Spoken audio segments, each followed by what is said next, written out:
In Al-Quran 65 to 82, Moses or Musa meets a green man at the junction of two seas, where a fish that Moses has caught has escaped. Moses asks to accompany the man, but the man suggests that Moses does not have the patience to do so.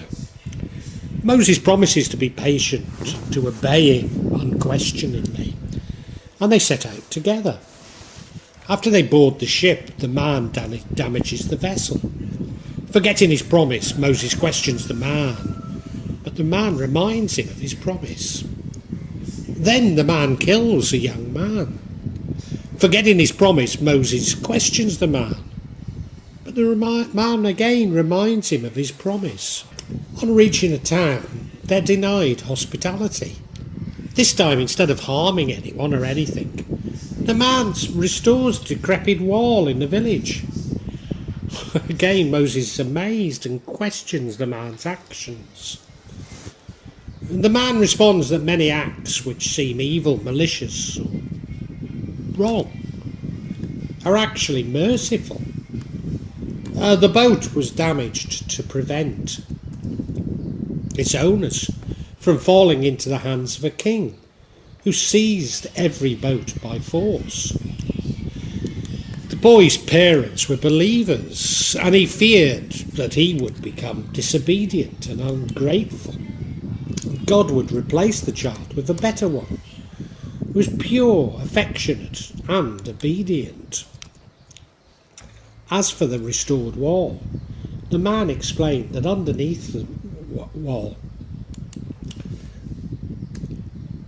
was a treasure belonging to two helpless orphans whose father had been a righteous man. The man restored the wall, showing God's kindness, and so that when the wall became weak again and collapses, when the orphans will be older and stronger, and they will then receive the treasure.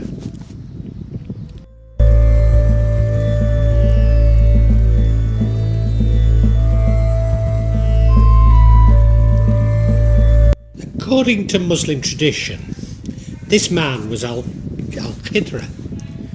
The Persian manuscript depicts Elijah and Al-Khidr praying together, and from an illuminated manuscript version of stories of the prophets. Al-Khidr is a figure in Islamic tradition who's believed to have the appearance of a young adult, but with a long white beard. It's believed that Al-Khidr is Xerxes, who disappeared after finding the fountain of life and sought to live his remaining life in the service of God. Others see the man seen walking with Umar II as Al-Khidr. Another belief is that Al-Khidr met with Ali by the Khabar. And then when the false Messiah appears, a believer will challenge him, who will then be sliced into two pieces, but then restored. This is Al-Khidr making it appear that he killed and resurrected the believer. Muhammad al-Bukhari reports that Al-Khidr was present at the funeral of Muhammad and was recognised only by Ali. Jafar al-Sadiq narrates in Kitab al-Kafi that after entering the sacred mosque in Mecca, Ali, Hassan ibn Ali and Hussein ibn Ali were visited by a good-looking, well-dressed man who asked them a series of questions. Hassan answered the questions, and upon this the man testified to the prophethood of Muhammad, following by testifying that Ali and his al-Bayt are the successors and heir to the message. Ali revealed the identity of this man to be Al-Khidr. Said Nursi believed Al-Khidr is alive and at the second degree of life. As always, some religious scholars have doubts about this belief. He said that Al-Khidr was Elijah and able to be present in multiple places at the same time. That they do not eat or drink and are not restricted by human needs. And that there is a level of sainthood called the degree of al-Khidr, where a person receives instructions from al-Khidr and meets with him. However, sometimes the person at this level may be mistaken for al-Khidr himself.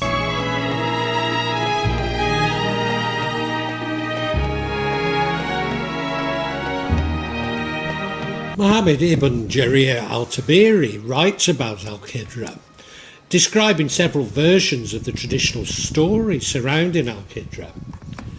That al-Khidr is a contemporary of the mystic Persian king Afridun, who was a contemporary of Abraham and lived before the days of Moses. That al-Khidr is said to have been appointed to be over the vanguard of the king Abdul-Qadir the Elder, who in this version is identified as King Afridun. Or that al-Khidr is said to be the son of a man who's believed to be Ibrahim, and who emigrated with Abraham when he left Babylon. Al-Khidr is also commonly associated with Elijah or Idris, even equated with him, and al-Tabari makes the distinction in which al-Khidr is Persian and Elijah is an Israelite. According to this version of al-Khidr's story, al-Khidr and Elijah meet every year during the festive season. Due to this association with Idris, some Muslims believe al-Khidr to be Hermes Trismegistus. Al-Tabari seems to believe that al-Khidr lived during the time of Afridun, before Moses, rather than travelled as Abraham's companion.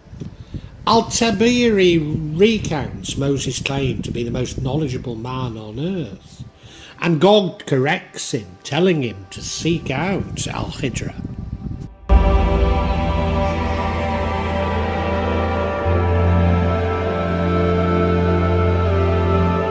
Some lay Shia Muslims believe al-Khidr accompanied Muhammad al-Mahdi in meeting one Sheikh Hassan ibn Mutil Jamkarani, instructing him to build the Jamkaran Mosque at the site of their meeting.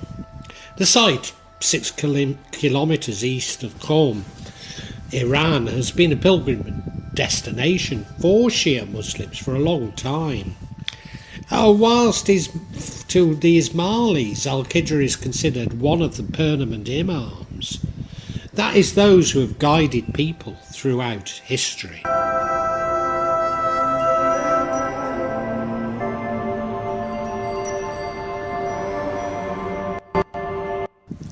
In Sufi tradition, al-Khidr holds a distinguished position as someone who receives illumination directly from God, that is, without human mediation. He's considered to be alive, and many respected figures, sheikhs and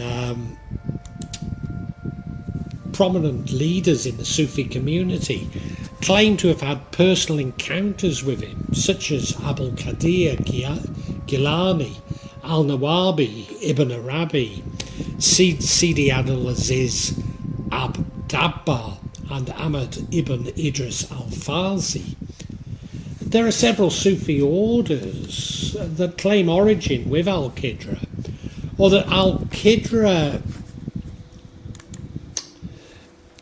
is part of their spiritual chain, including the Naqshbandi, Haqqani Sufi order, Muhammadiyya, Idrisiyya, and Senususi. He is the hidden initiator of Wasi Sufis, who enter the mystical path without being initiated by a living master, instead following the guiding light of earlier masters, such as al-Khidr. Al-Khidr has thus come to symbolise access to the divine mystery, the ghaib, and in the writings of Abul al-Karim al-Jili,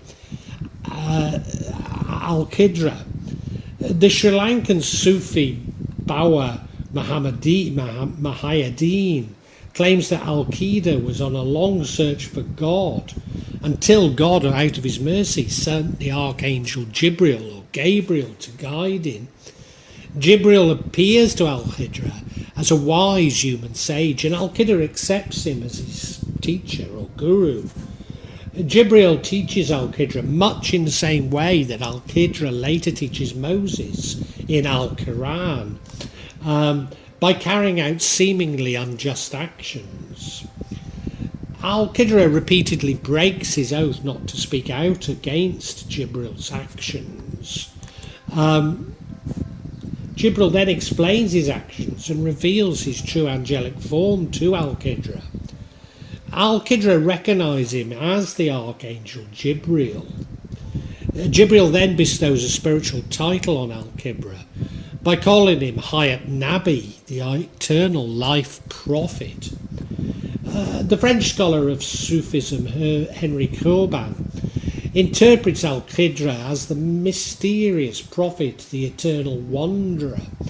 The function of Al-Khidr as a personal archetype is to reveal each discipline to himself, to lead each discipline to his own theophany.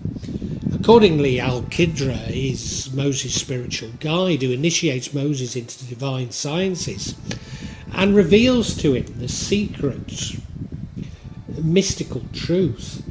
The Moroccan Sufi Abdul-Aziz al-Dabbagh describes Al-Khidr as acting in the guidance of divine revelation, wahi, as do other saints, without requiring prophethood. God gave Al-Khidr the powers and knowledge of the highest ranking saint, Al-Ghawaf. Sufis believe that they can reach heaven before they die. The singularity is a place of placelessness and timelessness, i.e. it's non-temporal. There you can see across all time and all space. Our linear experience of time, the temporal, is merely a strand of creation emanating from the singularity.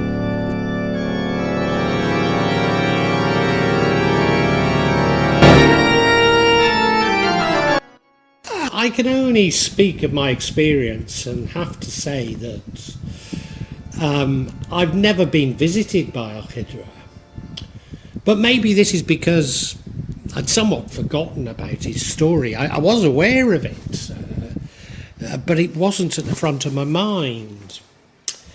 But you see, so much of what I've said has great resonance with me. Whilst St. George Giris is recognised by Muslims, there's a tradition amongst Christians of equating Al-Khidr, the Green Knight, with St. George, claiming to be that it is he who slayed the dragon. And he's the patron saint of England, of course, but also Turkey, Ethiopia, Bosnia-Herzegovina, Lebanon, Lithuania, Palestine, Portugal, Germany, Greece, Georgia, Palestine and Syria. Sorry if I've missed any. There's bound to be more. And given that he's the patron saint of England, is this something that's affected me without me really being aware of it? There's also a great resonance with the pagan green man, whose myth is common not only in Europe but also Lebanon and Iraq, and similar stories are found in Borneo, Nepal and India. Certainly I associate Al-Khidr with an almost animistic tradition of not attempting to control nature or alarm. The story of the earth turning green when Al-Khidr passes by is a reminder of the bounty that Allah has provided us with. Indeed, it's this association which has been the most profound with me. Many of you will be aware that I spend a lot of time considering my interest in magic and divination. Indeed, this forms a part of what I call my daily jihad, and regular battles with others on this platform, both on my channel and on others' channels. But let me reassure you that whatever conclusion I have reached for myself, this is a personal conclusion. You must follow your own convictions and not mine.